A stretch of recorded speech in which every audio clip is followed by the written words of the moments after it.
বিরোধী দল থেকে বলা হচ্ছে জুলাই সনদ বাস্তবায়নের দাবি সংসদে আদায় না হলে রাজপথে ফয়সালা হবে।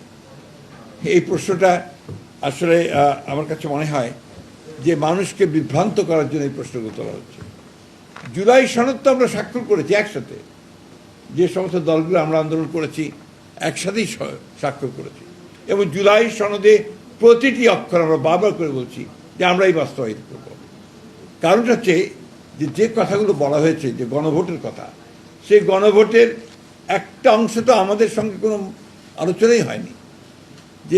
যে কথাটা বলা হয়েছে, অর্থাৎ আমরা বারবার করে যে কথা বলতে চাচ্ছি যে আমরা এই যে উচ্চকক্ষে অনুপাতিক হারে ভোট অনুপাতিক হারে যে আপনার প্রতিনিধিত্ব হবে, সেই বিষয়টাতে আমরা কখনোই একমত হইনি। এবং সেখানেই তারা আমাদের সঙ্গে, আমি সেই সময় আপনার যদি মনে থাকে আমি স্টেটমেন্ট দিয়েছিলাম আমি নিজে, যে জাতির সঙ্গে প্রতারণা করা হয়েছে। কমিশন তারা যে কথাগুলো সেদিন যেভাবে তারা নিয়ে এসছেন আমাদের কনসেন্ট ছাড়াই, সেই কনসেন্ট ছাড়া তারা নিয়ে এসছেন। এবং জুলাই সনদের বইটা যদি আপনারা পড়েন, আমার এখানে নাই, প্রতিটি জায়গায় বলা আছে যে দল তাদের ম্যানিফেস্টো অনুযায়ী যেভাবে আশ্চর্য নির্বাচিত হবে, তারা তাদের ম্যানিফেস্টো অনুযায়ী সেই থেকে বাস্তবায়িত করবে। আমরা বারবারই এই কথা বলে এসেছি, এবং আমরা উই আর কমিটেড। আমরা 31 দফাতে যেমন কমিটেড, ঠিক তেমনিভাবে আমরা কমিটেড হচ্ছি জুলাই সনদে। কিন্তু সেটা আমরা যেভাবে চেয়েছি সেভাবে আমরা বলছি। এখানে সম্পূর্ণভাবে ভুল ব্যাখ্যা দেওয়া হচ্ছে যে আমরা জুলাই সনদ বাস্তবায়ন করতে চাই না। আমরা জুলাই সনদ বাস্তবায়ন প্রত্যেকটি অক্ষর আমরা পালন করব, এটা হচ্ছে আমাদের কমিটমেন্ট। আমরাই তো সংস্কার এনেছি। সংস্কারের কথা বলে, সংস্কার এই দেশে কারা এনেছে? বিএনপি এনেছে।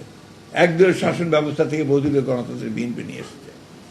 প্রেসিডেন্সিয়াল ফর্ম অফ গভর্নমেন্ট থেকে পার্লামেন্টারি ফর্ম অফ গভর্নমেন্টে বিএনপি নিয়ে এসেছে। আপনি তত্ত্বাবধায়ক সরকারের যে বিধান, সেই বিধানকে আমরাই পার্লামেন্টে সারা রাত কাজ করে আমরাই পাশ করেছি। আজকে তাই যখন এই সমস্ত কথাগুলো বলা হয়, তখন জনগণকে বিভ্রান্ত করার জন্যই বলা হয় বলে আমি মনে করি। এখন বিরোধী দল যারা আছেন তারা অনেকে বিভিন্ন রকম মুখরোচক কথা বলে আপনার জনগণকে আপনার উত্তেজিত করবার চেষ্টা করছেন। জনগণের চেয়ে ভালো তো আপনার আর কেউ বোঝে না। আমরা যতই মনে করি জনগণ কিন্তু সবচেয়ে ভালো বোঝেন, তারাই সেই সিদ্ধান্তটা সবচেয়ে ভালো নেবেন যে আমরা সংবিধান সংসদের ব্যাপারে কী বলছি। এখন যে কথাগুলো নিয়ে তাদের কথা, সংবিধান সংস্কার আর সংবিধান সংশোধন, আমরা তো বরাবরই বলে এসেছি যে আমরা সংবিধান সংশোধন করতে চাই।